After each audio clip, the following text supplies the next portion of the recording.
कहते हैं वे विपत्ति की तरह आए, कहते हैं वे प्रदूषण की तरह फैले। वे व्याधि थे, ब्राह्मण कहते थे, वे मलेच्छ थे, वे मुसलमान थे। उन्होंने अपने घोड़े सिंधु में उतारे और पुकारते रहे, हिंदू हिंदू हिंदू। बड़ी जाति को उन्होंने बड़ा नाम दिया, नदी का नाम दिया। वे हर गहरी और अविरल नदी को पार करना चाहते थे। वे मुसलमान थे, वे मुसलमान थे, लेकिन वे भी यदि कबीर की समझदारी का सहारा लिया जाए तो हिंदुओं की तरह पैदा होते थे। उनके पास बड़ी बड़ी कहानियाँ थी, चलने की, ठहरने की, पिटने की और मृत्यु की। प्रतिपक्षी के खून में घुटनों तक और अपने खून में कंधों तक वे डूबे होते थे। उनकी मुट्ठियों में घोड़ों की लगामें और मियानों में सभ्यता के नक्शे होते थे। न मृत्यु के लिए नहीं, वे मृत्यु के लिए युद्ध नहीं लड़ते थे। वे मुसलमान थे, वे मुसलमान थे। वे फारस से आए, तुरान से आए, समरकंद, फरगना, सिस्तान से आए, तुर्किस्तान से आए। वे बहुत दूर से आए, फिर भी वे पृथ्वी के ही कुछ हिस्सों से आए। वे आए क्योंकि वे आ सकते थे। वे मुसलमान थे। वे मुसलमान थे कि या खुदा उनकी शक्लें आदमियों से मिलती थी हूबहू। वे महत्वपूर्ण अप्रवासी थे क्योंकि उनके पास दुख की स्मृतियाँ थीं। वे घोड़ों के साथ सोते थे और चट्टानों पर वीरे बिखेर देते थे। वे निर्माण के लिए बेचैन थे। वे मुसलमान थे। यदि सच को सच की तरह कहा जा सकता है तो सच को सच की तरह सुना जाना चाहिए कि वे प्रायः इस तरह होते थे कि प्रायः पता ही नहीं लगता था कि वे मुसलमान थे या नहीं थे। वे मुसलमान थे।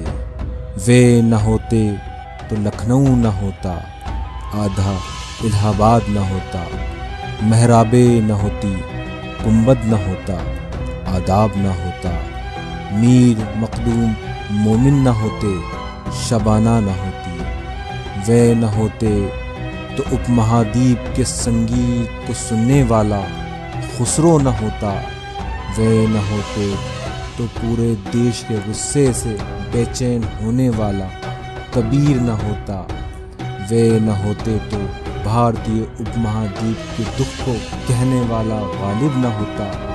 मुसलमान न होते तो 1857 न होता।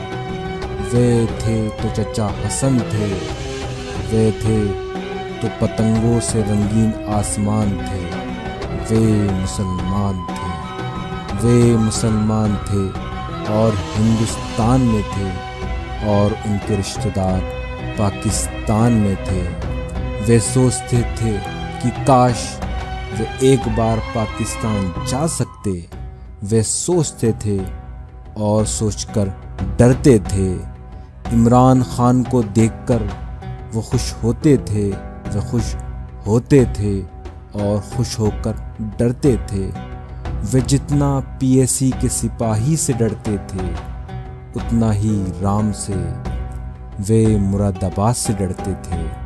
वे मेरठ से डरते थे। वे भागलपुर से डरते थे। वे अकड़ते थे लेकिन डरते थे। वे पवित्र रंगों से डरते थे। वे अपने मुसलमान होने से डरते थे। वे फिलिस्तीन नहीं थे लेकिन अपने घर को लेकर घर में और देश को लेकर देश में खुद को लेकर आश्वस्त नहीं थे। वे उखड़ा उखड़ा राग द्वेष थे। वे मुसलमान थे।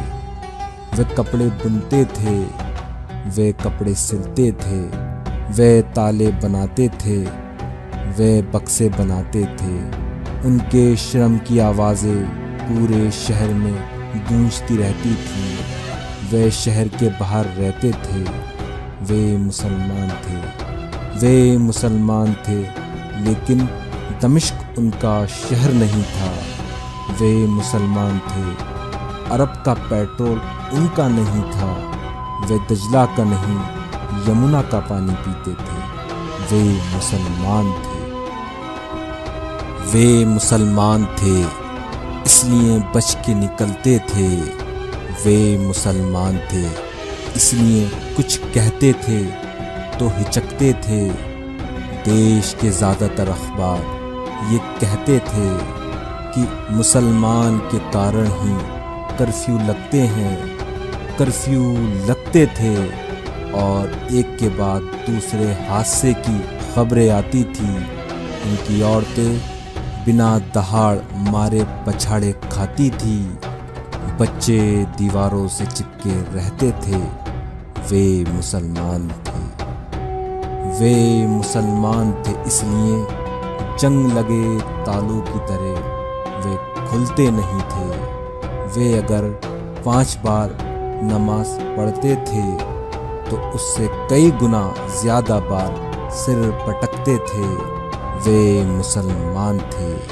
वे पूछना चाहते थे कि इस लाल किले का हम क्या करें। वे पूछना चाहते थे कि इस हुमायूं के मकबरे का हम क्या करें। हम क्या करें इस मस्जिद का जिसका नाम कुव्वतुल इस्लाम यानी इस्लाम की ताकत है। अदरक की तरह वे बहुत कड़वे थे। वे मुसलमान थे। वे सोचते थे कि कहीं और चले जाएं, लेकिन नहीं जा सकते थे। वे सोचते थे यहीं रह जाएं, तो नहीं रह सकते थे। वे आधे ज़िबह बकरे की तरह तकलीफ़ के झटके महसूस करते थे।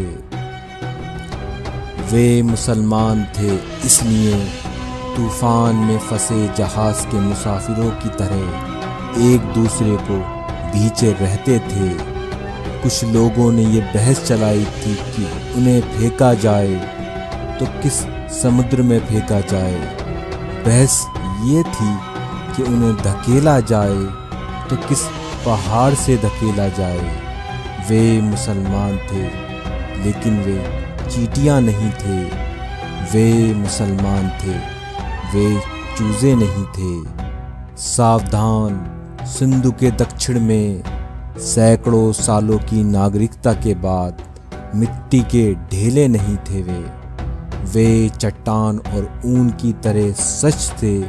वे सिंधु और हिंदू कुश की तरह सच थे।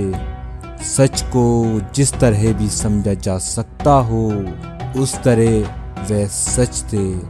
वे सभ्यता का अनिवार्य नियम थे। वे मुसलमान थे, अफवाह नहीं थे। वे मुसलमान थे, वे मुसलमान थे, वे मुसलमान।